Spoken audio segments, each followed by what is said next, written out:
Esta es una conferencia sobre, como habéis visto por el título, un poco luces y sombras de la Revolución Francesa. Ambos somos profesores del CEU, entonces nos vamos a simultanear un poco porque no se puede hablar un poco de cómo es de toda la revolución. Nos estaríamos aquí pues hasta dentro de 2 semanas, y entonces tampoco queremos ver las capacidades, ahí se puede decir, gimnásticas de muchos sobre los profesores, ¿no? Aunque es buena oportunidad para pegarles, ¿no? Entonces nos vamos a subrayar algunos de los aspectos principales, nos saltearemos y luego al final pues dejaremos, podemos decir, pues eso, tiempo un poco pues para coloquio, para preguntas que más o menos igual algún hombre, pues hay un tema que se ha quedado en el tintero y me gustaría igual desarrollar más, etcétera, ¿no? Entonces ya podemos hacerlo así un poco más dinámico, ¿no? Así que bueno, entonces un poco en el inicio, con qué nos vamos a encontrar, pues paso la palabra ahí a mi compañero Jorge Álvarez, que es un profesor muy brillante también de la universidad y que, bueno, pues también se ha doctorado en estos ámbitos. Su periodo también de enseñanza docente va tanto de la moderna como de la contemporánea, y como vais a ver, bueno, pues también con una capacidad ahí, pues bueno, muy buena para plantearnos por qué, ¿no? Vamos a intentar responder un poco por qué es importante, por qué se desarrolló, cuáles son los acontecimientos principales y cuáles han sido las consecuencias, ¿no? Un poco ahí de un hecho al cual siempre se le da pues una gran relevancia, ¿no? Así que te paso la palabra. Pues muchas gracias. Para mí es un honor estar aquí. Muchísimas gracias por haber venido. Mil gracias pues, por la invitación y la posibilidad de dar esta conferencia. Y además me hace mucha ilusión compartirla con el profesor Orella, porque claro, dice que le pasa la palabra a su compañero, y a mí me gusta mucho oír esto, porque es verdad que ahora somos compañeros en la universidad, pero hasta hace muy poco él era mi profesor, yo era su alumno, fue mi director de trabajo de fin de carrera. Y bueno, pues es un honor, es que compartir mesa con él, después de haber estado durante muchas horas al otro lado del pupitre, es un placer. La Revolución Francesa, la conferencia la hemos llamado Luces y Sombras. ¿Tiene luces? Vamos a ver si tiene luces. Es el final del siglo de las luces, lo que se llama, ¿no? el autodenominado siglo de las luces, es el siglo XVIII de la Ilustración, y tiene sombras, por supuesto. ¿Por qué es tan importante? Porque es verdad que lo que es indudable es que la Revolución Francesa marca el final de una concepción de la civilización europea, lo que se llama luego Antiguo Régimen a posteriori. Evidentemente los señores que vivían en 1788 no decían que vivían en el Antiguo Régimen, nunca tuvo, ese es un nombre que se dio a posteriormente y con su carga peyorativa hacia lo que existía antes de la Revolución, que podemos llamar la sociedad tradicional, o ¿no? un poco como queríamos llamarlo, que era la organización que había imperado en Europa durante muchísimo tiempo, porque aquí nos meteríamos en temas de medieval, que no es nuestro tema, pero casi podríamos decir que es un poco la civilización que se organiza desde principios de la Edad Media y que impera con modificaciones importantes hasta la Revolución Francesa. Y la Revolución Francesa marca el final de esa concepción de Europa y luego de Occidente, ¿no? Europa es el germen de lo que a veces llamamos Occidente, concepto complicado, y se crea una nueva forma de entender esta civilización, que se basa en una serie de valores completamente distintos. Entonces, por eso es tan importante. Lo que yo voy a hacer aquí es una breve introducción primero, antes de dejar luego la palabra a José Luis para entrar un poco más en detalle en la Revolución, sobre cómo era el mundo antes. ¿No? Porque creo que tenemos un problema muy grande para entender la Revolución Francesa. El problema, por lo menos a mí me ocurría siempre cuando intentaba entenderla al principio, y creo que generalmente nos ocurre, y es que como nos cuesta mucho entender cómo era el mundo que destruyó la Revolución. Tenemos una idea vaga, ¿no? Pues todos tenemos una idea de, yo qué sé, los tercios, Felipe II, las grandes monarquías, o Versalles en Francia. Tenemos como flashbacks, pero no entendemos de verdad cómo era la Europa que murió con la Revolución Francesa. Entonces voy a intentar dar 4 pinceladas rápidas para que nos hagamos una idea de verdad de qué era eso, porque nos guste o no nos guste, y aquí seamos más o menos defensores de la Revolución Francesa, hoy todos somos hijos del nuevo régimen. Es decir, ninguno de nosotros está libre de la herencia revolucionaria. Nuestra forma de pensar, nuestra forma de entender el mundo, nuestra forma de concebirlo todo es revolucionaria. Incluso aunque los que nos consideremos menos vinculados al legado revolucionario francés, de todas formas lo estamos. Porque hemos vivido en un mundo que ya es el que surgió de allí. y por eso a veces es complicado entender cómo eran las cosas antes. Lo que llamamos antiguo régimen, ¿no?, este nombre que se le pone posteriormente, básicamente era una concepción de la sociedad que se había creado en Europa muy lentamente, en la que convergen los elementos de, por un lado, la mezcla del el Imperio Romano con su derecho, el derecho romano, las instituciones romanas, el cristianismo, la cristianización del imperio en los últimos siglos, y luego, una vez cae el Imperio Romano, un componente muy importante también, germánico, que es lo que genera esa mezcla de esos tres elementos, da lugar un poco a la Europa medieval. Una Europa que tiene elementos de derecho romano, elementos cristianos, filosofía griega, es verdad, ¿no?, que no lo he dicho, pero bueno, una parte de un elemento filosófico, cultural griego importante, y luego un elemento también germánico que vemos muy palpable en la constitución de las monarquías, el feudalismo, la idea del caudillaje, la idea del caballero, el señor, todas estas, ¿no?, las relaciones vasalláticas, que es muy germánico. Esto viene mucho del mundo de las invasiones bárbaras que trajeron estos conceptos consigo. Todos estos elementos se mezclan, y hablar un poco de lo que era, claro, hablar de una cosa que empieza en torno al siglo V no después de Cristo y que termina en el siglo XVIII es imposible, pero por intentar resumir rápidamente lo que ocurría aquí. Hablamos de una sociedad, como era la sociedad europea, en la cual no existía el concepto de todo lo que hoy consideramos como valores liberales, que son propiamente revolucionarios, no existían. Por lo tanto, no hay un concepto de la individualidad tal y como se lo entendemos ahora mismo, no hay un concepto de derechos individuales, no hay un concepto de ciudadanía tal y como se entiende hoy en día, no hay un concepto tampoco de nación en tanto a como contrato social de un grupo de gente que forma una nación. Se entendía que la sociedad era un constructo natural, esto es, ¿no?, del paso del tiempo. ¿Qué es la sociedad? ¿Qué somos? Somos el resultado del paso del tiempo que naturalmente, si queréis, como un pozo, poquito a poco, como si fuese sedimentos, va dejándonos cosas. Entonces, al final, el hombre de antes de la Revolución Francesa se consideraba un fruto y un heredero de un pasado muy grande. De ahí que a veces hablemos de la sociedad tradicional, porque la tradición tenía un peso muy grande. Las cosas se hacían porque se habían hecho así siempre. Era muy importante el concepto consuetudinario de nuestros abuelos, nuestros bisabuelos hacían las cosas así, y por lo tanto son las formas correctas, ¿no? ¿Cómo se fijaba la ley? La ley se fijaba porque era, digamos, la ley no era algo que creaba de repente un organismo, no se juntaba un parlamento, una asamblea y creaba ley, sino que la ley era la herencia de todo el saber aprendido, entonces era recoger costumbres ancestrales y codificarlas en gran medida. Entonces, pero las leyes no se creaban, ya venían dadas por la tradición. La existencia, en ese sentido, ahí hay un cambio muy grande, por ejemplo. Como no había una idea del individuo y derechos individuales, la gente se consideraba parte natural de una comunidad. Entonces, yo soy parte de, por un lado, de mi familia, por supuesto, de la aldea, del pueblo, del que he nacido, de la ciudad, de la región, y luego tengo una serie de relaciones de vasallaje que se acaban en la Europa antigua, casi siempre se organizaban en torno a las monarquías. Entonces somos súbditos de un rey. Entonces la gente, ¿no?, antiguamente, si tú ibas cuando vemos la sociedad prerevolucionaria francesa, por ejemplo, en Francia o en España, la gente no dice el ejército español, se dice el ejército del rey de España, ¿no? No es la armada española, es la armada del rey de España, ¿no?, la Real Armada.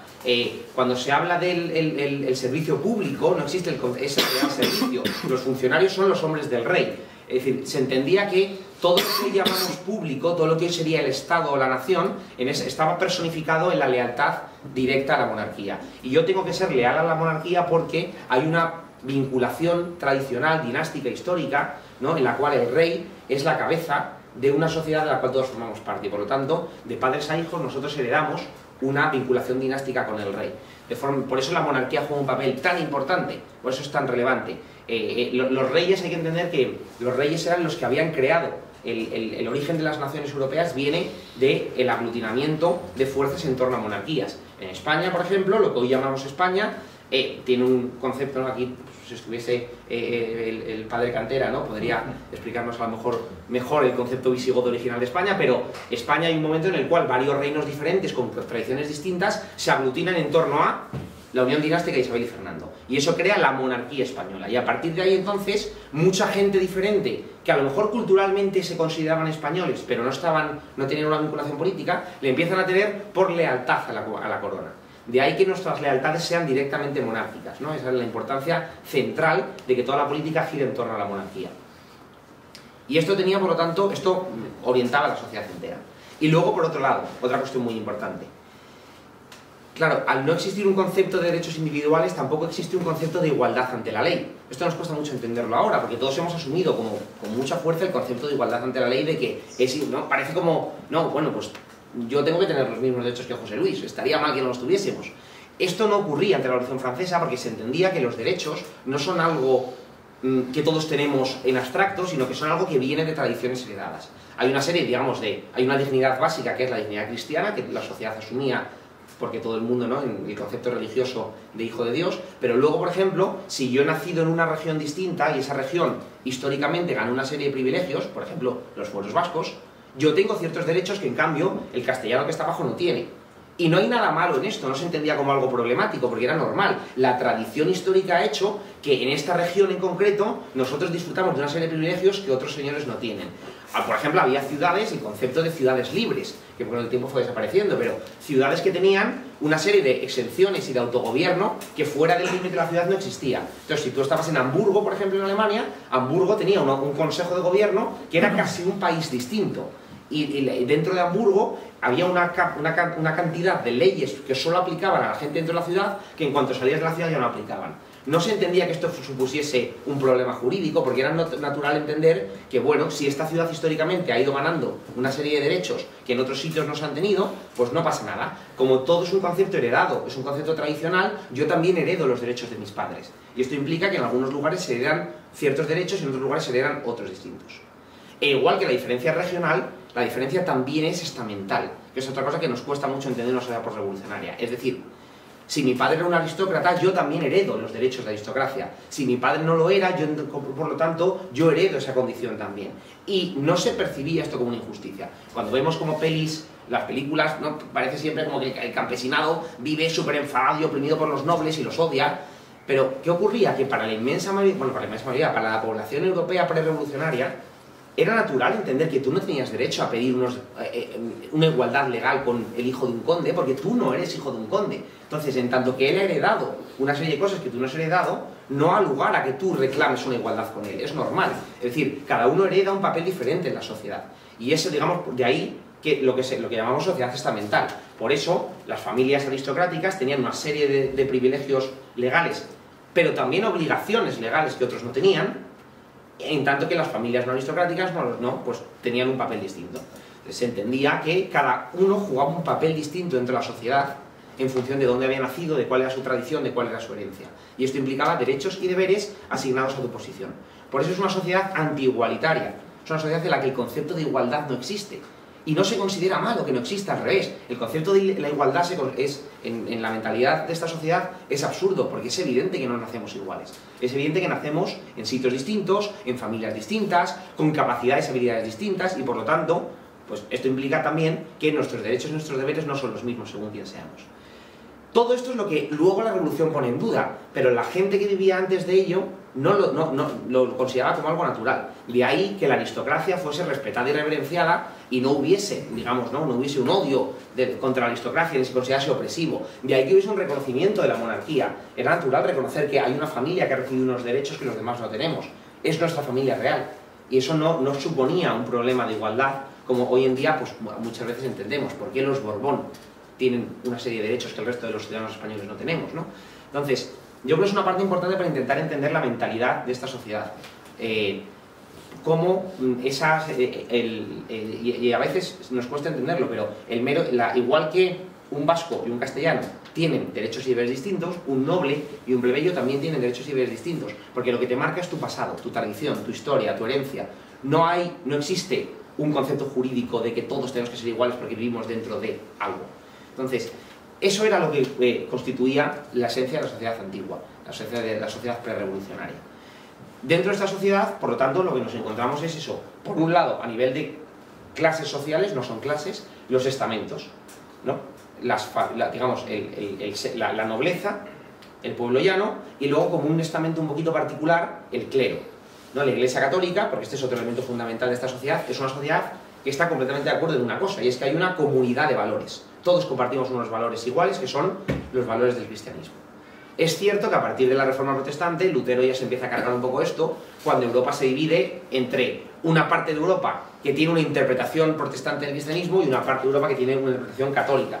Pero dentro de los países protestantes y de los países católicos, en cualquier caso, prevalece una idea común. Es decir, todos consideramos que lo que está bien, lo que está mal, y es una idea común de todo el mundo. Nadie duda de los valores compartidos, porque son valores religiosos que la sociedad tiene en común. Hay una unidad fundamental que hoy hemos perdido. La sociedad liberal no tiene unidad ideológica. La sociedad liberal es una sociedad que vive al revés del conflicto de que existan muchas ideas distintas peleando entre ellas. En la sociedad prerevolucionaria se considera que esto es malo, es más, y se intenta evitar. Lo que se busca es la comunión de ideales, de forma que la sociedad comparta siempre un mismo sentir, unos mismos valores, unas mismas creencias, unos mismos principios. Por eso no existen partidos políticos antes de la Revolución Francesa. No existe ni siquiera el concepto de izquierda-derecha, de progresistas o de conservadores. Cuando estudias historia prerevolucionaria, no hay pelea política puramente hablada, ¿no? El concepto de la política realmente casi no existe. La política es sencillamente el buen gobierno.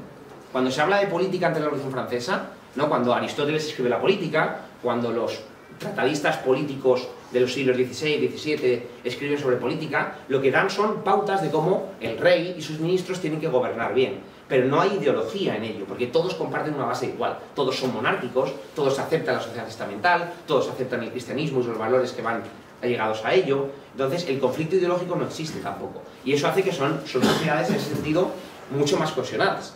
No tienen, digamos... A ver, una de las cosas sorprendentes, cuando uno estudia, por ejemplo, la historia de España prerevolucionaria y luego la comparamos con la España postrevolucionaria, o la Francia prerevolucionaria y la Francia postrevolucionaria, es que los países prerevolucionarios tienen una unidad muy grande y por lo tanto no hay guerras civiles o hay pocas. ¿Cuándo hay guerras civiles? Solo cuando muere el rey y hay un conflicto dinástico. Es lo único que puede dividir una sociedad es un conflicto dinástico, ¿no? Pues la Guerra de Sucesión Española. Se muere Carlos II, no sabemos quién es el rey en España y entonces sí, nos dividimos en los fascistas y borbones. Pero ojo, que aunque hay pequeñas diferencias de matiz, en el fondo, los fascistas y borbones tienen una idea bastante parecida de cómo quiere funcionar todo. Luego, los borbones traen una idea más centralizadora, los austrias menos, pero ninguno de los dos cuestiona lo básico, ninguno de los dos cuestiona la monarquía, ninguno de los dos cuestiona la religión, es decir, como que lo básico es compartido siempre. No existe por eso guerras civiles de izquierda contra derecha, de comunismo contra fascismo, contra liberalismo, todo esto es un producto de la revolución, cuando la sociedad se fragmenta y pierde esa comunión de valores. Entonces, ese es otro elemento importante. Hay una comunión de valores, hay una idea de que no existe, digamos, no hay un concepto de igualdad, sino que lo que importa es la tradición, y luego nuestra vinculación política se produce principalmente en torno a la herencia dinástica y a las monarquías. Entonces, esto es la sociedad que tenían todos los países de Europa antes de la Revolución Francesa. Es verdad que la Revolución Francesa no está ya de golpe. La Revolución Francesa viene lentísimamente preparada por muchos elementos. A finales de la Edad Media, poco a poco, ya empezamos a ver, por ejemplo, una ola de secularización en la cual la Iglesia va perdiendo poder en favor de los gobiernos civiles. Eso lleva a que un poquito después, cuando ya no hay una creencia de que la Iglesia es tan importante como era a lo mejor en el siglo XIII, en el siglo XV, de repente XVI, tenemos la Reforma Protestante, se rompe la unidad de la Iglesia, y de repente, vale, ahora ya no compartimos la misma interpretación, aunque todo el mundo es cristiano, ya no todo el mundo tiene la misma interpretación cristiana. Cuando llega el siglo XVIII y aparecen los filósofos ilustrados, por primera vez, ya no solo la gente no es que no sea, hay católicos y protestantes, empiezan a aparecer por primera vez los primeros ateos, ¿no? Los primeros deístas, que directamente niegan la religión. Entonces, poquito a poco, es verdad que todo esto se había ido debilitando, había ido, digamos, debilitándose. Y luego hay una cosa súper importante, y con esto termino como este marco general y te dejo la palabra. La revolución, especialmente en Francia, vino preparada, sin querer, por la propia monarquía. La monarquía tiene una tendencia a centralizar el poder y hacerlo más eficaz, porque esto es lo que le interesaba al rey, evidentemente, ¿no? Y en esa idea de centralizar todo, una de las cosas que el rey hacía era reformar las leyes que le parecían obsoletas o ridículas o que limitaban su poder e intentar establecer leyes nuevas que a ojos del rey y sus ministros eran más eficaces. Esta mentalidad, que es antitradicional, porque lo que dice es hay cosas antiguas que no funcionan, hay que establecer cosas modernas, esta mentalidad del reformismo que viene desde las propias monarquías empieza a preparar lo que luego es el camino a la revolución. Y en concreto es cierto que la monarquía francesa no solo con los Borbones, porque viene de lejos, pero sobre todo ya cuando llega la dinastía borbónica a Francia a finales del siglo XVI, y luego su salto a otros países como España, Nápoles, etc., las monarquías borbónicas tienen un concepto muy claro de que su monarquía tiene que ser una monarquía moderna, reformista, centralizada, eficaz, que rechaza gran parte de la tradición del pasado porque la considera obsoleta. Esas propias monarquías, por lo tanto, aunque no son revolucionarias, desde luego no son revolucionarias, sí que están generando el pavimento para que luego se produzca la revolución. Porque durante mucho tiempo, sobre todo durante gran parte del siglo XVIII, el propio rey y sus ministros eran los que habían empezado a trastocar todo el sistema tradicional y a destruir leyes antiguas, a limitar ciertas libertades, a quitar privilegios a la iglesia, a quitar privilegios a la nobleza, centralizarlos en el Estado porque era más eficaz. Algunas de estas cosas que luego lo podemos ver con calma, pero que a lo mejor es verdad que eran un poco ridículas, ¿no? Pues quizás es un poco ridículo que un impuesto antiquísimo del siglo X permita a un pueblo en concreto no pagar impuestos o no luchar, o que no se alisten en el ejército. A lo mejor esto es una injusticia un poco ridícula y tiene sentido que el rey lo quite, pero en el momento en el que se empieza por parte de la monarquía a aplicar ese programa reformista, va calando la idea de que es cierto que a lo mejor la herencia de la tradición no es tan fuerte y la centralización ejecutiva, lo práctico, lo útil, lo que funciona, es lo que viene bien.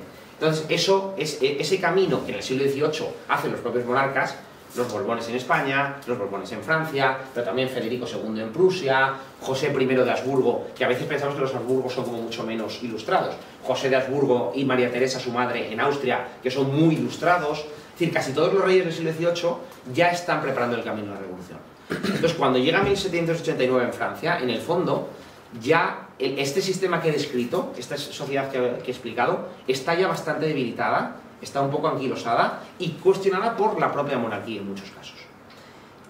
Ahora bien, ¿qué ocurre en Francia con la Revolución Francesa? Sencillamente que hay un momento en el cual las reformas de la monarquía francesa no dan a más, y hay un sector de la población de Francia que entiende que tiene que tomar el relevo a la reforma por su propia cuenta. El rey no se atreve a ir hasta donde tiene que ir, las reformas del rey se han parado, son demasiado tibias, y un grupo de la sociedad, que son los revolucionarios, deciden que ellos van a hacer la revolución en lugar del rey, que no se atreve a de verdad hacer lo que le toca.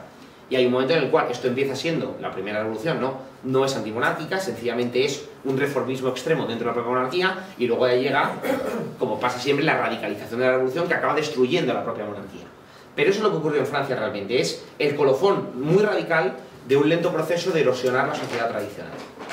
Y con esto ya, si quieres, vamos a ver un poco en el caso francés qué ocurre a partir de ahí. Bueno, pues como habéis visto, ha respondido perfectamente a la pregunta cómo era un poco Europa y Francia antes, ¿no? Entonces ahora la situación sería, bueno, el por qué, ¿no? ¿Qué es lo que sucede? Aquí tendríamos que ver varias particularidades. Entonces, como bien ha dicho Jorge, lo primero es que tenemos una mentalidad que, queramos o no, pues está muy marcada por los acontecimientos de la Revolución. ¿En qué aspecto? Si nosotros hiciésemos, por ejemplo, una encuesta ahora y dijésemos, claro, es que los nobles son los que mandaban, claro, que los nobles tenían fortuna, o no. O sea, había nobles ricos, había nobles pobres, había gente del tercer estado rica, había del estado pobres, etcétera, ¿no? O sea, si tú coges, por ejemplo, de Alejandro Dumas con los tres mosqueteros, D'Artagnan es un noble, sí, pero es un noble que es más pobre que las ratas, y el tabernero, que no es noble, tiene mucho más dinero que él. Entonces, ¿de qué le sirve a D'Artagnan ser noble si es pobre? Pues tiene un privilegio, lo que hablábamos antes, por su nobleza, por su origen, él puede ser miembro de la Guardia Real. No el hijo de un tabernero, aunque yo te puedo invitar a cenas durante 2 años, ya, pero usted es el hijo de un tabernero, usted nunca podrá ser de la Guardia Real. Entonces es un privilegio de familia. Entonces ahí notamos un poco que no es cuestión de fortuna. El tema que podemos decir, el tema de fortuna, de poder económico, surgirá a partir de la revolución. Entonces es un modo de concebir la sociedad de una manera distinta. Hay nobles con muchísimo poderío económico porque son accionistas de compañías comerciales, porque son grandes propietarios de tierras y tienen por lo tanto ese poder, se puede decir, aristocrático y además un poder económico, se unen los dos. pero la gran parte de la nobleza, por ejemplo, no tienen propiedades, no tienen rentas, están muy endeudados y el único privilegio que pueden tener, igual es, hombre, quizá con influencia, puede entrar en la academia militar y por ser origen noble puede ser. Por eso la mayoría de los cuerpos de oficiales del ejército del antiguo régimen tienen un origen noble y por eso va muy unida a la vocación militar. Por eso incluso en los países donde no fueron tan revolucionarios lo podemos ver, ¿no? Solo tenemos que ver y decir, voy a buscar, por ejemplo, un listado, generales alemanes de la Primera Guerra Mundial, todos los ponen. Dice, voy a mirar generales alemanes de la Segunda Guerra Mundial. Ahí va, ¿qué ha pasado? Entonces ves que los fondos casi desaparecen y por lo tanto aparecen. Ahí es donde se empieza a saber muchos de los planteamientos y de las circunstancias. Otro tipo de aspectos, por ejemplo, Jorge ha dicho de los estamentos y quiero puntualizar en un par de sentidos antes de entrar. Uno, por ejemplo, el papel un poco de lo de la Iglesia. Si nosotros buscamos el tema del gobierno, la secretaría, los secretarios, por ejemplo, Estados Unidos, como una sociedad casi previa, todavía mantiene los nombres de esos, secretario de Estado, secretario de Hacienda, que eran los nombres que tenían, podemos decir, los ministros antes, ¿no?, de la Revolución Francesa, ¿no? Un poco esa peculiaridad. ¿Qué era lo que tenían? Hacienda, o sea, control de impuestos, armada, ejército, se acabó de... Caramba, ¿dónde está la sanidad? ¿Dónde está la educación? Eso era cuestión del estamento de la Iglesia. O sea, cuando decimos, es que la Iglesia cobraba impuestos, sí, y tenía un fuerte poder económico, sí, y tenía propiedades, pues sí, y habitualmente igual pues podemos estar hablando del 25-30% de la tierra del reino podía estar en manos de conventos, de iglesias, y el campesino tenía ese proceso de arrendamiento. Entonces, ¿para qué la Iglesia tenía todo eso? Y además eran manos muertas, pues eran manos muertas. Pero entonces la gente era idiota, ¿no? Porque, joder, tú puedes coger la tierra, mentalidad libre, y la puedes vender y puedes sacar un beneficio, etc. Entonces, ¿por qué eran manos muertas? Entonces, claro, aquí metemos, ¿dónde está el ámbito sanitario, el ámbito educativo, el ámbito social? Como bien ha dicho anteriormente Jorge, estamos hablando de unas sociedades confesionales, donde hay una comunidad de principios, de valores. Entre ellos significa que, por ejemplo, las escuelas, ¿cuáles son? La red de escuelas son las parroquiales. Las universidades, todas están vinculadas al mundo eclesiástico, a las órdenes religiosas, que son las que lo gestionan. O sea, el mundo educativo existe, pero es un mundo educativo gestionado por la Iglesia a través de fundaciones, etc. Miramos, es que no existe un sistema sanitario, hombre, vas a hacer el Camino de Santiago, casi en cada pueblo tienes un hospital vinculado precisamente a cada pueblo. O sea, existía de su manera una red de albergues, de hospitales, para gente abandonada, para criadas, para huérfanos, etc. A su manera, estamos hablando lógicamente eso, pero incluso si nos vamos a la América del siglo XVI, Hernán Cortés lo primero que funda es un hospital. O sea, vemos cómo se van forjando, cómo está habiendo esos ambientes, y por lo tanto, si tú quieres mantener pues un colegio, un hospital, dices ya, pero es que los médicos comen y los enfermos comen también, entonces esto hay que mantenerlo. ¿Con qué dinero lo mantienes? Las manos muertas. Tú dejas unas tierras, unas huertas, etcétera, las cuales al arrendarlas, el dinero de ese arrendamiento es con lo que pagas el personal y con lo que sostienes la fundación del hospital, las escuelas, etc. O sea, ese mundo que podríamos denominar más bien social estaba, podemos decir, dependiente a él. El peligro, un poco me lo ha explicado, si una monarquía tiene, por ejemplo, un fuerte endeudamiento por guerras, etc., o incluso pues lo que va a ser una de las causas originarias de la revolución, lo primero es de caramba, dejamos a la Iglesia sin bienes y por lo tanto con la venta de estos bienes pagamos las deudas y podemos crear una nueva sociedad. Claro, te acabas de cargar la educación, la sanidad y te acabas de cargar todo el tema social. Pero ahora podemos entender que si luego dijimos, bueno, vamos a mirar órdenes religiosas que amparan el tema sanitario, amparan el tema educativo. Qué casualidad, todas nacen después del siglo XIX. ¿Y por qué? Están tapando el hueco que se cargó la revolución anteriormente, porque estaba cubierto de una manera diferente, de una manera distinta. Bien, eso podemos hacer un poco para prepararnos. El tema de los fueros, lógicamente aquí yo puedo tener una opinión bastante contraria a muchas, incluso a compañeros, porque claro, como soy navarro, pues estamos de manera diferente. Aquí hay que plantear dos cuestiones, ¿no? El tema de por qué se da, que es un poco del tema de bien común, y si no se adapta, cómo se puede convertir en un privilegio. En efecto, entonces, ¿por qué, por ejemplo, había fueros, cuestión especial para que puedan tener el mismo nivel de vida que nosotros por la lejanía? Otra cuestión es que con el tiempo, si tú no adaptas esas leyes, se pueden convertir en un privilegio, que eso también es lo que se da, y por lo tanto lo que produce ese rechazo. ¿Por qué los fueros son admitidos, son potenciados y presionados, por ejemplo, por los reyes católicos, si se van a mantener de esa manera simétrica? Porque las provincias, sobre todo costeras, como los señores de Vizcaya y Guipúzcoa, son pobres, hay muy poca gente, y esa gente tienen unas habilidades. ¿Qué habilidades tienen? Forjan el hierro, las ferrerías, y construyen barcos, que son necesarios para llevar la lana de nuestras ovejas merinas a los Países Bajos. Unas ovejas con una lana excepcional, que las ovejas pueden nacer en el norte de África, pero solo dan la calidad de la lana cuando comen hierba en la península. Y si no, no dan esa calidad de lana. Entonces tienen que ser ovejas que están en el norte, se bajan en invierno a comer en la Mancha y luego se comen ya el pasto de la zona de la meseta norte y entonces ya tienes una lana perfecta. La llevas a la capital económica, que es Burgos, la embarcas en los barcos hay cántabros y vascos, lo llevas a los Países Bajos y fin de la cuestión, ¿no? Y ahí ya tenías montado el negocio. ¿Cómo puedes permitir que la gente pueda quedarse y realizar esas labores? Facilitando que se especialicen un poco en esas circunstancias. Por lo tanto, si son zonas en las cuales el vino, pues ahora dicen, pues el chacolista, bueno, claro, es un vino blanco que se produce como un vino alemán.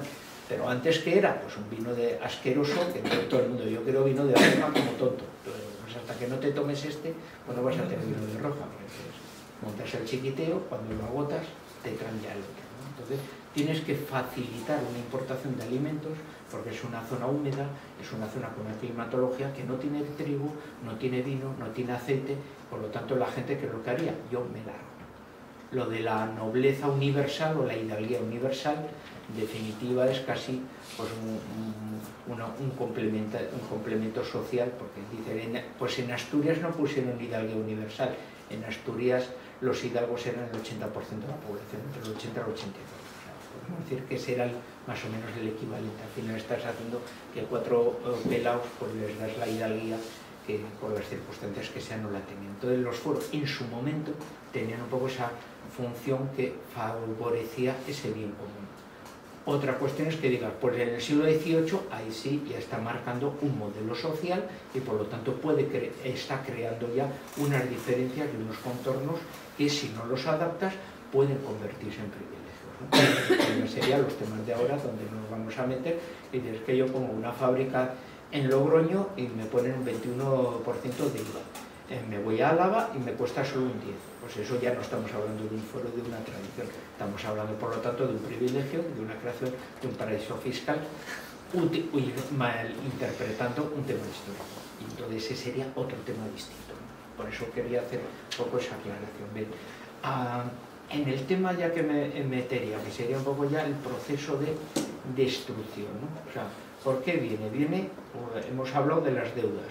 Primero, pues porque hablamos de Francia y no ponemos el inicio, por ejemplo, en Estados Unidos, y entonces hemos visto, por ejemplo, la película del Patriota, y estamos hartos de ver películas americanas donde sale hasta el del último mohicano hablando casi de la libertad de los individuos. Pero bueno, este tío se ha adelantado aquí 2 generaciones, ¿no? Y así, bueno, pues sencillamente las guerras, el proceso de endeudamiento han ido acelerando, han ido procediendo a eso. Estados Unidos era una zona marginal, son unas colonias que no tienen importancia. Los acontecimientos de Francia, que sí es una de las 3 grandes potencias del mundo, Francia es Gran Bretaña y España por la posesión de América, son los que provocan, son los que favorecen que todo lo que sucede en estos países pueda tener una repercusión. O sea, la Revolución Francesa sí tiene una repercusión a nivel universal. Los acontecimientos de las colonias estadounidenses, cuando eso no van a tener la misma repercusión. Es algo marginal, como si nos hablan ahora pues, de una guerra en África. Bueno, pues era muy importante, por desgracia han muerto decenas de miles de personas, pero si no sucede un atentado en Nueva York, pues aquí no cambia la faceta de nada, ¿no? Entonces estamos hablando de un mundo marginal un poco en ese aspecto. Y un proceso de endeudamiento, o sea, Francia tiene un proceso de endeudamiento desde la Guerra de los 7 años, va a meterse allí y entonces ya se produce un choque de élites. O sea, esto no es que es el pueblo el que se subleva y condena un modelo de vida y se carga otro. Y entonces te empiezas a encontrar con diferentes interrogantes. Entonces, cuando hay revueltas contra la revolución, caramba, son los campesinos. Entonces no tenían que ser los primeros que tenían que estar aplaudiendo la revolución. Entonces, aquí qué demonios ha pasado. Primero, porque es una lucha de élites. Como hemos dicho, no es todo temas de fortuna. O sea, hay unas élites del tercer estado, sobre todo el mundo comerciante, gente que se ha enriquecido con los astilleros, con la industria naval, con el comercio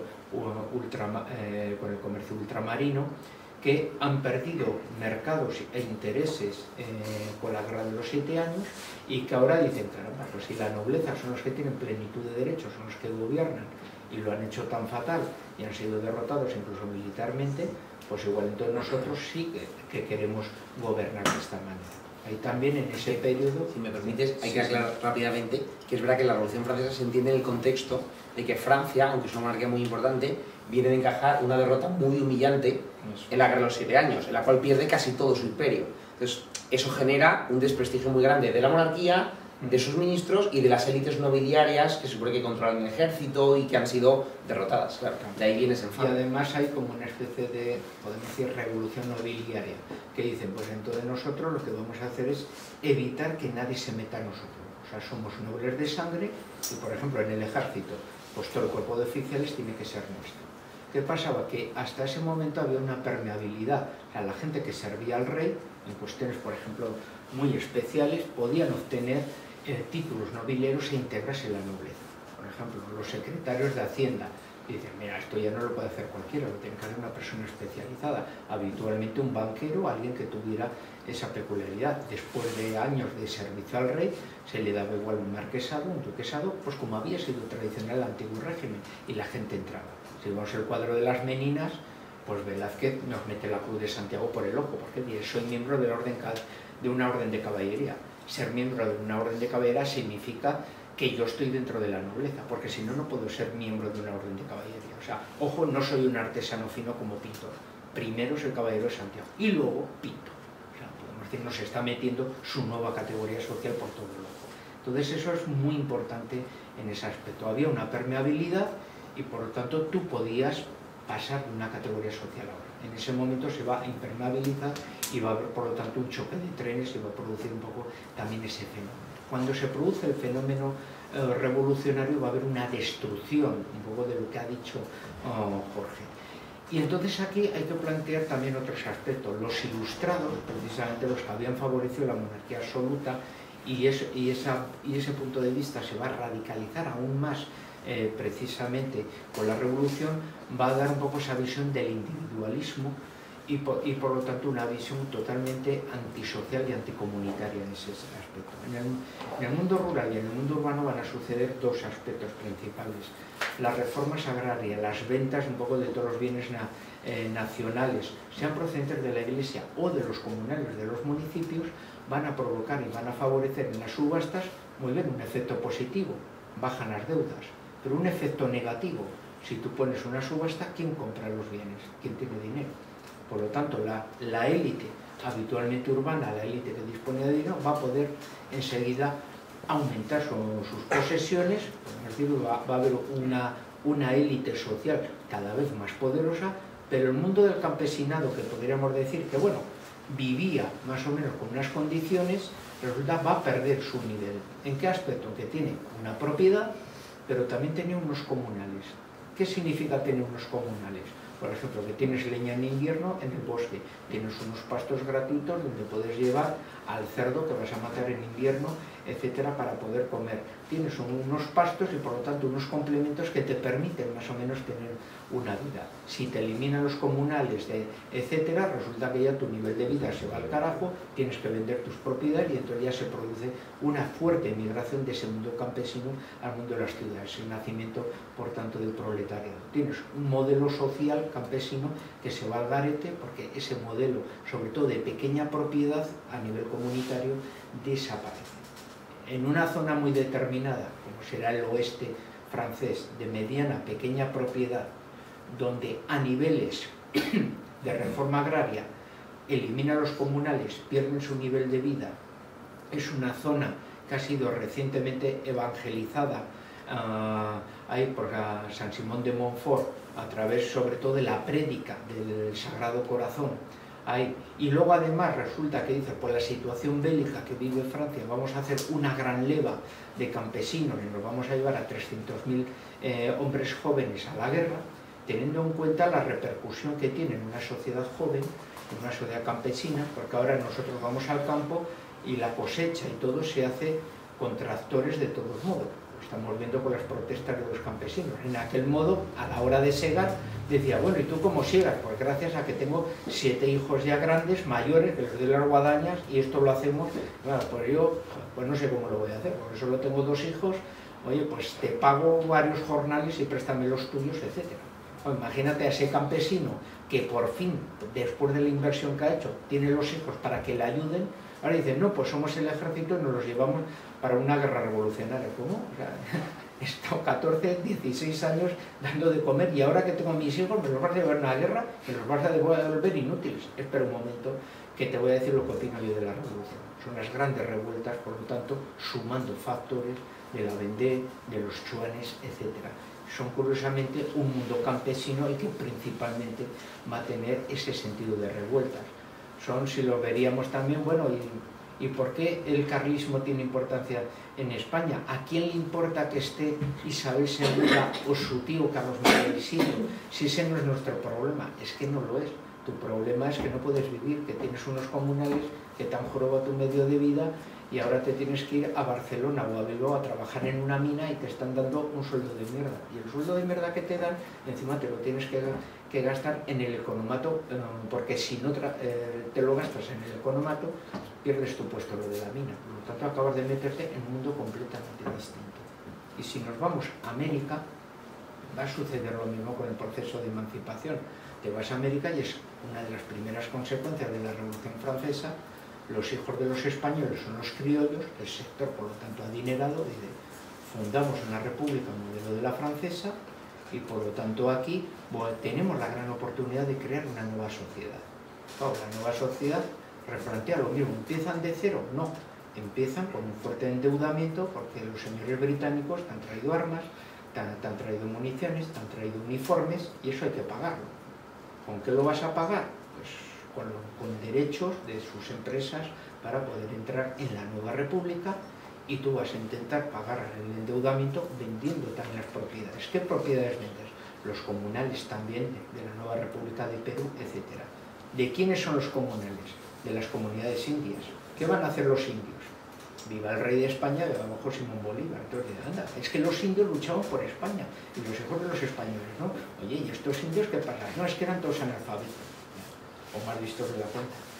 Entonces vemos cómo los mismos problemas, las mismas reformas liberales van a provocar, por lo tanto, unos movimientos diferentes. Hay países que se van a enriquecer, es un cambio, por lo tanto, de paradigma, no solo a nivel filosófico, también social, a nivel económico, pero también resulta que vamos a ver otros países que si el viaje de Humboldt de ver México y Perú son las ciudades más ricas que he visto, esta es la América rica, no tiene nada que ver, y una ciudad como país, etcétera, tendría mucho que decir, y desde luego Lima es una ciudad con un nivel y con una posición mucho más fuerte. Luego ya el proceso de su desarrollo, por ejemplo, de la América hispana, va a ir precisamente cada vez más en caída a partir de entonces. Habrá países que se benefician un poco de ese desarrollo económico, otros mayoritariamente se van a convertir en complementarios, que puede hablar y de una oligarquía que sí se enriquece, pero el resto de la sociedad, podemos decir, se va a empobrecer, incluso peor todavía un poco de lo que había. Cuando vamos al mundo urbano, pasará en parte un poco con lo del gremio. Había necesidades de reforma, había necesidades de crear un mercado nacional, podemos decir, las antiguas fronteras, la unión de los reinos de una manera simétrica provoca que no hay competitividad en los productos, convoca también procesos de aumento de los precios por las aduanas internas, pero también provoca y favorece que los gremios tengan una visión más comunitaria en ese aspecto, ¿no? Ahora para nosotros es muy difícil ver una mentalidad gremial, porque solo lo podemos ver de dos maneras. Uno, el perfil religioso de los gremios, en Semana Santa con las hermandades, las cofradías. Podemos decir, las cofradías mayoritariamente toman como base un gremio y es su reflejo, se podría decir, de tipo religioso. O, por ejemplo, el gremio de farmacéuticos. Tú no puedes poner una farmacia donde te dé la gana. La red de los farmacéuticos dicen, no, o sea, cada cierto número de vecinos puedes poner una farmacia, no puedes poner otra enfrente, y en las zonas rurales se está obligado. Esa visión social, por ejemplo, que tiene el Colegio de Farmacéuticos, es lo más similar a lo que podríamos decir ese mundo gremial, ¿no? Que tenía un carácter, podemos decir, de unión de profesionales. En el caso de morir uno, la familia de ese artesano se amparaba un poco en el gremio, no se aumentaba el número, por ejemplo, de talleres, etcétera, si había un momento de crisis. Los oficiales tenían que esperar, realizar entonces ya su trabajo, su tesis ante un tribunal de maestros, y por lo tanto ya con su diploma de maestro podían crear ya su nuevo un poco taller, ¿no? Era un mundo comunitario social, como hemos dicho, pero con sus cuestiones negativas y positivas, o sea, nada es perfecto en ese aspecto. Tenía su perfil vertebrado social, tenía su perfil también, podemos decir, religioso, de una sociedad confesional, a través del mundo de las cofradías, y en ciertas zonas, incluso en momentos necesarios, los gremios podían convertirse en una milicia militar, ¿no? Ahí, a título anecdótico, pues, cuando Viena es atacada por los turcos, bueno, pues el gremio de pasteleros y panaderos de Viena son una de las compañías heroicas en la defensa de Viena, y entonces luego conmemorarán la victoria de Viena sobre los turcos, pues creando el croissant, pues eso tiene forma de media luna para celebrar la victoria sobre los turcos, ¿no? Entonces, bueno, pues vemos ahí un poco cualidad militar, cualidad social, cualidad también, podemos decir, un poco religiosa. Es un mundo, por lo tanto, que desaparece ahí. Y entonces, claro, si ya desaparece esa visión como más unitaria, pero podemos decir en algunos aspectos, o sea, a nivel mental, pero en otros aspectos no. O sea, para nosotros es difícil ver una opinión de un concepto en el cual no haya una ley única. Dice, ¿cómo puede existir una nación que no exista una ley? Cuando hablamos ahora mismo, vemos series y decimos, bueno, claro, es que España no existía, era Castilla y Aragón. España nace en 1812 por la Constitución. Entonces, bueno, ¿cómo se puede decir eso? Claro, no hay una unidad de ley, la mentalidad es completamente diferente. Otra cuestión, ¿existe un sentido de identidad? Hombre, pues sí. ¿En qué se refleja? Un ejemplo. Hombre, Cristóbal Colón llega a América y le pone a Santo Domingo, le pone la española. Como no sé, un viajero del tiempo apareció allí y dijo, ahí va, tenía que haberle puesto la castellana, puesto la española, me vuelvo al siglo XX. Pues ya sabríamos por qué el secreto de Cristóbal Colón, que nadie sabe de dónde viene, no viene del futuro, no del pasado. Entonces ya me callo yo ahí, ¿no? Entonces vemos, sí existe una identidad española, incluso en la batalla de Pavía, los soldados españoles matan a los mercenarios españoles del rey de Francia. No entendemos qué hace este señor allí, debería estar con nosotros, no al servicio del rey de Francia. Ese honor está siendo traicionado, pero no existe una ley común y tú tienes tus leyes, se puede decir, diferentes a niveles de reinos, ¿no? No existe esa homogeneidad. La homogeneidad, la uniformidad va a pertenecer, por lo tanto, al mundo liberal que surge entonces. Lo que pasa es que ese mundo liberal va a tener ya un abanico de diferentes ideologías. Yo creo que Jorge tiene mejor opinión para hablarnos ya del nuevo mundo político que empieza a surgir. Vale, sobre eso, bueno, y como llegando un poquito, no sé cuánto tiempo más o menos llevamos. Vamos a tener que pasar las preguntas. A rematar y vamos a explicar un par de cositas más y abrimos un turno de preguntas, ¿vale? Para no quedarnos sin cenar. Todo esto que acaba de contar justo José Luis viene a decirnos cómo hay una destrucción del mundo del antiguo régimen que he explicado. Se destruye, ¿no? Se destruye el mundo campesino, se destruye el mundo gremial, se destruye la confesionalidad del Estado y evidentemente las monarquías en muchos sitios caen. Los países donde sobreviven se convierten en monarquías parlamentarias como la nuestra, que no tiene nada que ver con lo que era la monarquía pre-revolucionaria. Básicamente se le perdona la vida y se le deja allí, pero ya el concepto monárquico en sí también se destruye, ¿no? Claro, y aquí entonces ¿qué viene en su lugar? ¿Cuáles son los grandes, digamos, los frutos de la revolución? De aquí ya pues juzgamos luego cada uno si son buenos o malos, ¿vale? Uno, desde luego, clarísimo, ¿no? ¿Qué surge la revolución? Lo que podemos llamar en gran medida la sociedad capitalista, ¿no? Es decir, todo esto que veíamos, por ejemplo, la destrucción del mundo campesino y cómo favorece en cambio a la clase media comerciante urbana. ¿Esto por qué? Es porque se pasa de una economía tradicional común a una economía de mercado capitalista. Entonces, por eso la revolución no la hacen los campesinos franceses. Los campesinos están en la Vendée, son chuanes. Los campesinos luchan, ¿no?, detrás de su cura y de su noble en contra de la revolución. Los campesinos franceses son contrarrevolucionarios. Es la gente urbana, son las ciudades. En cambio, no hay ninguna ciudad que se mantenga contrarrevolucionaria. Todas las ciudades caen en manos de los revolucionarios cuando está la revolución, y en cambio casi todo el campo resiste la revolución. Hay una lucha campo-ciudad clarísima en esto. ¿Por qué? Porque hay un mundo capitalista, y que evidentemente es urbano, que está destruyendo un mundo precapitalista que era de los campesinos. Entonces, uno de los primeros frutos de la revolución es la aparición de un mercado capitalista, que favorece, por lo tanto, fijaos, la destrucción de ese mundo rural. El campo pasa a estar en manos de capital privado, pasa, ¿no?, en las desamortizaciones, la venta de bienes. Pero, por ejemplo, la desaparición de la nobleza es fundamental para crear una sociedad capitalista. Tú no puedes crear una sociedad capitalista cuando, por mucho dinero que tengas, hay una serie de topes que no te dejan subir más. El capitalista necesita no tener tope. Es decir, su capital tiene que ser la medida del poder en la sociedad.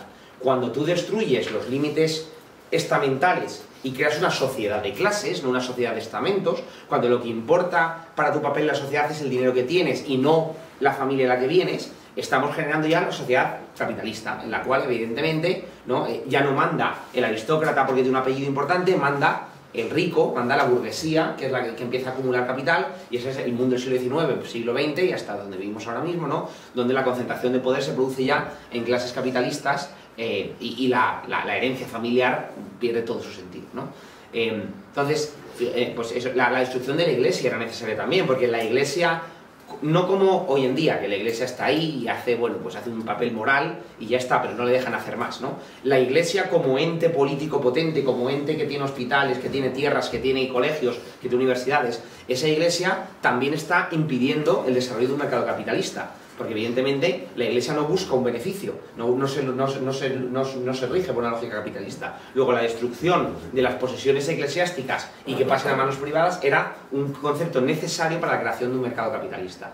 Luego, Francia primero y rápidamente después, por influencia de la revolución, todos los demás países europeos, nos trasladamos de modelos económicos precapitalistas a modelos capitalistas, en los cuales todos los límites a lo que podría ser una economía en la cual el mercado es completamente libre, ¿no?, y lo que marca el poder es tu capacidad de acumular capital, todos los límites a eso desaparecen. De ahí la aparición, por lo tanto, de las economías de mercado capitalistas es la primera consecuencia clave de la Revolución Francesa. Por eso la Revolución Francesa no es una revolución de pobres contra ricos, es una revolución de élites urbanas burguesas contra la nobleza que les impide seguir ascendiendo. Y, tangencialmente, acaba perjudicando a los campesinos, que les pillan en medio de la pelea y se acaban, y por lo tanto pues son los grandes perdedores. Eso por un lado, capitalismo. Segundo punto fundamental que nace aquí, eso es, digamos, la vertiente económica, ¿vale? Estamos siendo como súper económicos, a lo mejor parece un poco, ¿no?, un poco casi historiografía marxista, ¿no? Vamos a ver otros elementos también importantes. Hay un cambio en la mentalidad política, y es la aparición, hemos visto el capitalismo, siempre de la mano del capitalismo va el liberalismo como ideología política. El liberalismo como ideología política triunfa a partir de la revolución. Sus orígenes son más antiguos, ¿no? Podemos rastrearlos, si queremos, hasta Inglaterra, en el siglo XVII, cuando la Revolución Inglesa, gran olvidada, la Revolución Inglesa de 1680, que ya marca muchos de los elementos que luego aparecen en Francia un siglo después, pero hay una tradición allí que viene de John Locke, el parlamentarismo inglés, etc.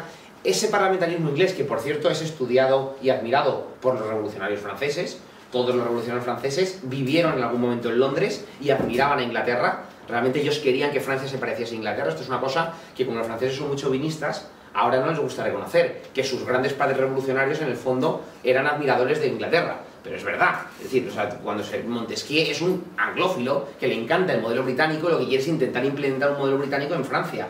Y Voltaire, con otra, en una vía distinta, pero lo mismo, ¿no? Rousseau vive en Londres y coge ideas de allí y luego vuelve, y es verdad que a Rousseau hay cosas que no le gustan de Inglaterra, pero todos los grandes revolucionarios ilustrados se forman en una escuela de pensamiento inglés, y los ingleses son los padres del liberalismo, que trasladan a Francia y Francia nos lo exporta al resto del mundo, ¿no? El liberalismo como ideología política, ¿qué significa? Quitando lo económico, ¿no? Básicamente que aparecen dos conceptos: el parlamentarismo como forma de hacer política, y esto de la mano lleva a la democracia como concepto, la democracia liberal, ¿no? Todo esto no existe antes de la Revolución Francesa. Los parlamentos previos a la Revolución sí que existían. Todos los reinos tenían parlamentos. En España eran las Cortes de Castilla, las Cortes de Aragón, las Cortes de Valencia, las Cortes de los distintos reinos. En Francia eran lo que se llamaban los Estados Generales. Existía un modelo parlamentario en el cual sí que se reunía el reino para deliberar sobre ciertos aspectos importantes. ¿Qué pasaba? Se reunía de forma estamental, es decir, ¿no?, dividido en función de el papel que jugaba en la sociedad. No era votado en ese sentido, era elegido, es decir, pues los nobles llevan una serie de representantes, la iglesia lleva a sus obispos, los gremios llevan a sus maestros, las universidades llevan a sus profesores. No era votado por la gente, era representativo, un poco como lo que hizo Franco luego un poco, ¿no? Hasta, no es exactamente lo mismo, pero bueno, ¿no? Las cortes franquistas. Entonces, existía un modelo parlamentario previo a la Revolución, pero lo que introduce la Revolución es la idea de que la política la tiene que hacer el pueblo soberano, y esto, ¿no?, esto es una idea fundamental, claro. El pueblo, de repente, es el que decide. El pueblo que toma las decisiones, ¿cómo se puede manifestar? ¿Cómo sabemos lo que piensa el pueblo? Cuando queremos, vale, ¿no? ¡Ah, fantástico! El pueblo francés quiere algo. Pero ¿cómo sabemos quién es el pueblo? La forma de entender la voluntad del pueblo, la voluntad popular, es a través de un parlamento que lo representa y que es elegido por el pueblo. De ahí que el parlamentarismo se convierte en la gran ideología política de la revolución, y lo primero que hacen los revolucionarios es convertir los estados generales, ¿no?, en una asamblea nacional, que se declara a sí misma la intérprete de la voluntad popular. La Asamblea Nacional se declara, y ese es el origen de la revolución, ¿no? La revolución empieza, como sabéis, en 1789, cuando los estados generales, que eran cortes representativas llamadas por el rey, de repente deciden que ya no son llamadas por el rey, que son delegados directos de una cosa que es la voluntad nacional, y ellos son los intérpretes de la voluntad nacional. Entonces el parlamentarismo es la clave de los nuevos regímenes, y hoy en día todos vivimos en un régimen parlamentario, ¿no? Todos los estados occidentales son regímenes parlamentarios en los cuales la potestad legislativa, ¿quién la tiene? ¿Quién crea ley? ¿Quién dice lo que está bien y lo que está mal? ¿Quién nos dice, ¿no?, cuántos impuestos tenemos que pagar? ¿Quién nos dice si se puede abortar o no se puede abortar? ¿Quién nos dice quién es español y quién no es español? Todo eso lo decide un parlamento. Entonces la idea del parlamentarismo es la plasmación política del concepto revolucionario. No el parlamentarismo medieval, no el parlamentarismo antiguo, un superparlamentarismo en el cual los parlamentos son los intérpretes de la voluntad nacional y por lo tanto son los únicos que tienen toda la potestad legislativa. De repente deciden todo, ¿no? Y eso es lo que ocurre hoy en día. En la antigüedad, por ejemplo, un parlamento podría haber votado si se subían o no se subían los impuestos, pero nunca podría haber votado si se puede abortar o no se puede abortar, porque es una cuestión de moral que un parlamento no podía votar en una sociedad prerevolucionaria. En la sociedad revolucionaria, como el parlamento es el único intérprete de la voluntad popular y eso es lo único que importa, el parlamento vota lo que quiera y su voluntad es ley. Y ahí viene el problema. ¿Y cómo sabemos que el parlamento representa de verdad a la nación? Porque claro, la Asamblea Francesa claramente no representaba a la mayoría de la población del campesinado francés, que era analfabeta, que no sabía cómo votar y que no estaba al tanto de nada de lo que estaba ocurriendo. Es decir, aquí viene el concepto de la democracia. Los parlamentos se supone que representan, ¿no?, la voluntad del pueblo que los elige. Y aquí se rescata la idea democrática que venía, como sabemos, ¿no?, de la antigua Grecia, se había ensayado ya en Atenas, en algunas ciudades griegas, pero ojo, que fue muy desprestigiada. Los propios atenienses, ¿no?, cuando pierden la guerra contra Esparta, y sus grandes filósofos como Platón y Aristóteles consideran que la democracia es una mierda y que es un sistema fallido, y durante siglos prácticamente nadie vuelve a reivindicarla porque se considera un experimento histórico fallido. Esto fue una cosa muy rara que se le ocurrió a los atenienses y no funcionó. Y durante siglos el Imperio Romano no es democrático, evidentemente, ningún otro reino de la época es democrático, luego llegan las monarquías medievales y ninguna es democrática. Es más, la democracia se considera un concepto muy peyorativo. Si se leen textos de los siglos XVI y XVIII, demócrata es un insulto. Es como este loco, un revolucionario que dice, ¿no?, o sea, es un concepto muy negativo.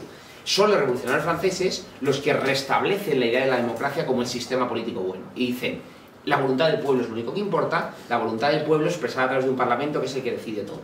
Y por lo tanto aquí ya no importa ni la voluntad del rey, ni la voluntad de la Iglesia, ni la ley de Dios, ni la costumbre y la tradición.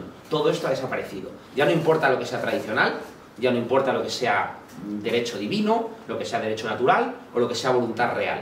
Todo esto ha desaparecido ante un concepto que es la voluntad popular, democráticamente expresada por un pueblo. ¿Qué pasa? Que es verdad que luego entonces entramos en las miles de peleas del parlamentarismo liberal sobre cómo se plasma una democracia. Sufragio censitario o sufragio universal, porque el gran campesinado era antiliberal, no le querían dar voto. Entonces de ahí que se ponga una cuota de dinero y solo los que tienen cierto dinero pueden votar. Los que tienen cierto dinero son los burgueses, es decir, los revolucionarios. Claro, al campesinado no le preguntamos lo que piensa, porque entonces habría votado en contra de la Revolución Francesa. En España, cuando se establece el régimen liberal en 1833, no puedes hacer votar al pueblo, porque habría votado carlista. Claro, tienes que hacer votar solo a los que tienen una serie de propiedades. Entonces, de ahí viene el sufragio censitario, que luego es verdad que los elementos más puramente revolucionarios, como son los jacobinos, sí que demandan un sufragio universal, ¿no? Esto también es cierto que el jacobinismo más extremo siempre defendió el sufragio universal, aunque los elementos más puramente burgueses de la revolución preferían el censitario. Pero bueno, eso es, por lo tanto, ¿no?, uno de los puntos que llegan ahí por parte de la revolución. Capitalismo en lo económico, parlamentarismo liberal y por lo tanto democracia en lo político. Vemos que seguimos viviendo en la sociedad de la Revolución Francesa, ¿no?, sociedad capitalista, sociedad democrática liberal. Pero luego tenemos algunos conceptos que quizás son menos conocidos, y es otra cosa que llega y es muy importante de la Revolución Francesa, es la centralización y la estatalización. El Estado era muy pequeño antes de la Revolución Francesa. Cuando pensamos en una monarquía absoluta, como se llama absoluta, parece que es inmensa, pero el rey, lo decía antes José Luis, las secretarías de Estado, los ministerios del rey eran poquísimos. El rey tenía un ministro de guerra, un ministro de marina, un ministro de hacienda, un ministro de gracia y justicia, y ya. Y el ministro de Estado, que era como el de la diplomacia. 5 ministerios. Nunca, no había más de 5 ministerios. Y estos ministerios, por ejemplo, en el caso español, que es el lado que yo sí que conozco, el francés no lo sé exactamente, pero en el caso español, estos ministerios no tenían ninguno más de 20 funcionarios cada uno. O sea, todo el aparato del gobierno de la monarquía eran 5 por 20, y eso es muy malo en matemáticas, pero haced el cálculo, ¿vale? Es decir, el Estado era muy pequeño en las monarquías prerevolucionarias. Había muy poco funcionariado, el rey tenía funcionarios, pero muy poquitos. ¿Por qué? Porque muchas cosas las hacían otros entes. La iglesia tenía sus hospitales, los gremios tenían sus cofradías que organizaban cosas, los campesinos se reorganizaban a sí mismos. Es decir, el Estado era la cima, y lo que hacía era lo súper básico: la diplomacia, que no puede hacer nadie más; el ejército, que no puede hacer nadie más; y luego la recaudación de impuestos para pagar el ejército y la diplomacia. Y realmente, casi eso es todo lo que hace un Estado prerevolucionario en el fondo. Poquita cosa más. Es verdad que los monarcas ilustrados luego se vienen para arriba y sí que empiezan a construir universidades que ya no son de la iglesia, que son suyas, hacen carreteras, cosas que son buenas, ¿eh? Pero es decir, el Estado va creciendo durante la época del siglo XVIII, pero aún así sigue siendo un Estado muy pequeño.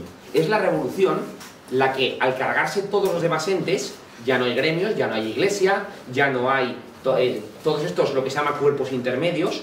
Lo único que existe ahora es individuo y el Estado. ¿Y nosotros qué somos? Ya no somos un miembro de una comunidad que forma parte de otra comunidad, que forma parte de otra comunidad. Ahora somos ciudadanos de una nación. Esa nación tiene un Estado que es el que lo controla, y ya está, esto es todo.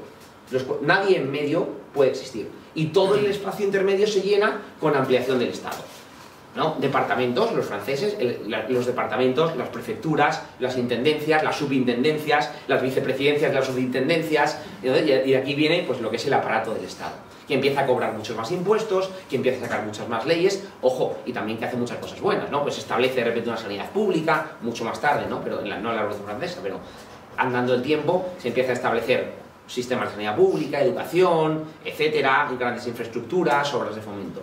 Pero la ampliación del Estado, la estatalización, por lo tanto, es otro de los conceptos típicos de la revolución. La monarquía prerevolucionaria no entendía este concepto del Estado tan potente que tenemos hoy en día. Eran sociedades muy poquito estatales, ¿no? Aquí, por ejemplo, ¿cómo se llama este francés que estudia Tocqueville, ¿no?, que estudia y reflexiona mucho sobre esto? El libro famoso es La democracia en América, pero tiene otro muy bueno, ¿no?, que es Francia antes de la revolución, creo que se llama. Y una de las cosas que dice es que este camino ya se estaba preparando, porque dice, mientras que nuestros abuelos, cuando tenían un problema, hacían una junta, veían cómo arreglarla y la arreglaban, decía, en nuestra época, justo antes de la revolución, cuando hay un problema, todo el mundo manda una carta al subintendente para que avise al prefecto, para que llame al rey y le dé dinero a ver si se arregla el problema. No, y decía, claro, hace 2 siglos nadie pedía dinero al Estado, lo arreglaban ellos. Ahora todo el mundo lo que hace es pasarle los problemas al Estado y que el Estado los arregle. Que eso es verdad, no es una cosa que... Entonces, un poco la estatalización es otro de los conceptos de los que vivimos hoy en día. Y el último, pero que es también muy importante, de la revolución surge además el concepto de la patria nacional. Y esto es otro de las herencias de la revolución. Capitalismo, democracia, Estado fuerte, y junto con un Estado grande aparece además el concepto de nación. ¿Por qué? Porque aquí choca con la idea de la nación como voluntad, como expresión del pueblo frente al rey. Decía que antes la lealtad era mi lealtad para el rey. Nosotros somos súbditos del rey. Cuando esto deja de tener peso, cuando la lealtad dinástica ya no es lo que determina, antes era González, ¿quiénes eran los españoles? Aunque hablasen, unos hablaban vasco, otros hablaban catalán, otros hablaban castellano, unos tienen fueros, otros no tienen fueros, pero todos son españoles. ¿Por qué? Porque son súbditos del rey de España. En el momento en el que esto ya no ocurre, hay que explicar una nueva forma de por qué somos españoles. Si ya no nos vale la monarquía, ¿no? Hay que cambiarla. A los franceses les pasa lo mismo. Si ser francés ya no es ser un súbdito del rey de Francia, ahora ¿quién es un francés? El francés es el que pertenece a una cosa que es la nación francesa. Y es verdad que lo que decía José Luis, no es que no hubiese sentimiento de orgullo e identidad patriótica antes de la revolución. Los españoles de la época de Felipe II eran muy españoles y muchos españoles, ¿no? Pero no entendían el concepto de nación política que surge con la revolución. Es el concepto de que efectivamente formamos parte de un cuerpo en el cual todos somos iguales dentro de esa nación y que además tiene que armarse con una serie de cosas que hoy en día y a muchos nos encantan, ¿no? Pero que son muy revolucionarias, como por ejemplo su bandera, su himno, ¿no? Los símbolos de la patria, los símbolos nacionales. Esto tampoco existe antes de la revolución, porque los símbolos de la patria son los del rey. España no tenía una bandera antes de Isabel II. Cuando decimos que la bandera de España es la bandera de los tercios, no es verdad. O sea, España no tenía bandera con Felipe II, estaba el estandarte real. Y luego había banderas de tercios, banderas de capitanías, banderas de coronelías, pero no existía una bandera nacional. Eso es un invento puramente liberal. Hasta que no llega la revolución no hay una bandera. La bandera francesa blanca no era la bandera de Francia, era la bandera de la familia Borbón. Los franceses no tenían una bandera. Solo cuando se inventa la tricolor, Francia tiene una bandera. No había himno, es la Marsellesa, el primer himno nacional de la historia, la primera vez que un pueblo se crea un himno. Entonces, todo lo que es el armar un sentido patriótico nacional en torno a una serie de símbolos, surge también de la revolución para suplir el vacío que ha dejado la pérdida del concepto dinástico. Cuando el rey ya no es lo importante, lo sustituimos con la patria. Y la patria, entonces, se llena de un sentido simbólico muy fuerte. Y esto hace una cosa, por ejemplo, ¿no? Por eso hay algunas luces. Una cosa que me gusta bastante del siglo XIX, y en general es muy malo, el siglo XIX es un siglo de muchísimo interés histórico, porque de repente los franceses y luego los españoles y luego los demás pueblos empiezan a querer saber más de su historia y a reivindicar sus figuras históricas, y de repente empiezan a hacer estatuas al Cid y estatuas a Felipe II y estatuas a tal. Esto, por ejemplo, es curioso, pero la sociedad tradicional no lo hacía. Su pasado, en ese sentido, aunque era muy tradicionalista, no reivindicaba todo el tiempo las figuras históricas, porque no necesitaba lo que reivindicaba era el rey del momento. Las estatuas, por ejemplo, no, esto se ve muy bien, las estatuas que hacía una monarquía prerevolucionaria eran siempre estatuas al rey del momento. En cambio, las estatuas que hacen los regímenes liberales suelen ser estatuas a grandes figuras del pasado, para explicar a la gente que tiene que estar orgulloso de sentirse heredero de ese pueblo, de esa nación que viene de hace mucho tiempo. Incluso nos vamos a Viriato, a Boadicea, Vercingetorix en Francia, ¿no? Ya se buscan unas cosas, a mí me parecen un poco absurdas, a que ahora de repente resulta que aquí, ¿no? Los romanos estaban destruyendo ya naciones constituidas, pero bueno. Entonces, ese concepto también surge. Luego, la revolución nos da capitalismo, liberalismo y democracia, nos da centralización, estatalización, y nos da también un patriotismo nacional que no existía antes. Y esto, que hoy en día existe y lo tenemos, es todo revolucionario, no existía antes.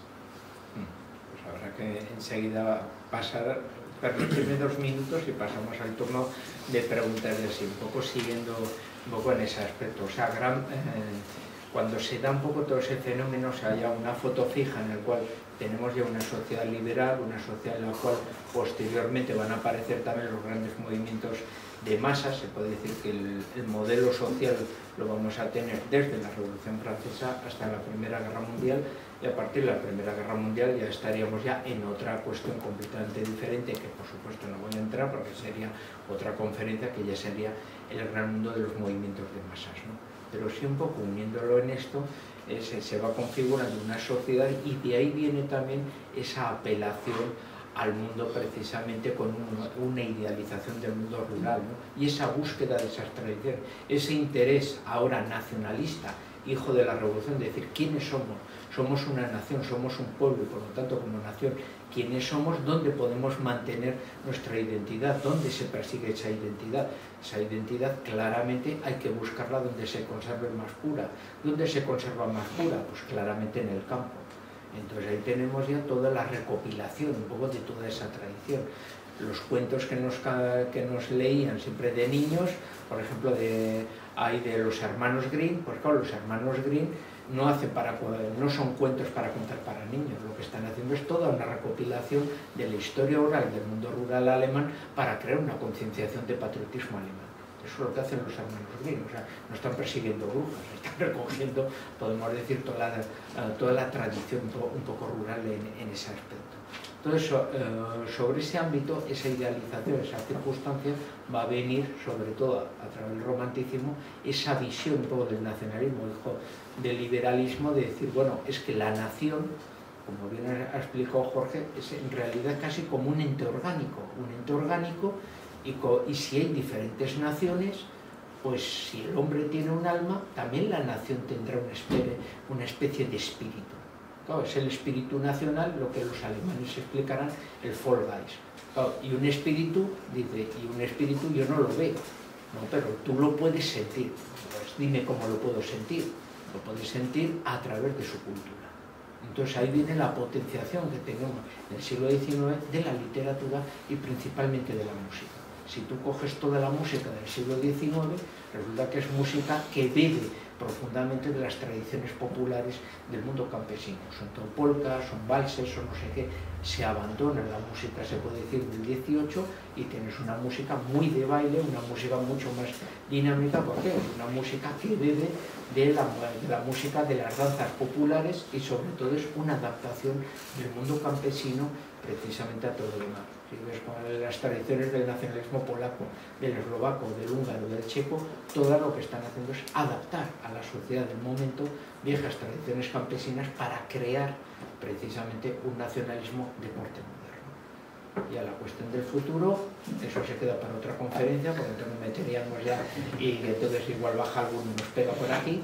Entonces yo creo que es mejor que pasemos al turno de preguntas si alguien quiere...